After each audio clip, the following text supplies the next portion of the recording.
Magandang araw sa ating lahat, guys. Ngayon, pag-uusapan natin ang pananaw ko kay Sunjata. Tara, tara, tara. Yeah!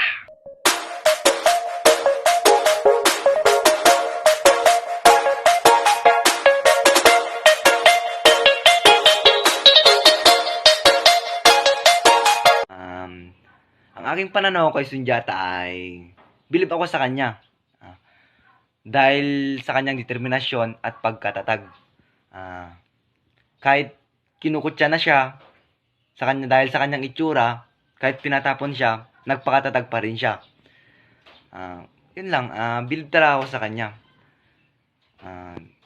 Ang aking aral na natutunan ay wag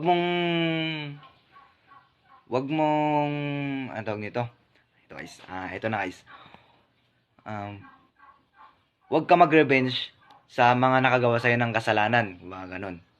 Imbes na maghiganti, gawin mo na lang motivasyon yon para umunlad ang iyong sarili. Ganon guys. Yun lang guys. Maraming salamat.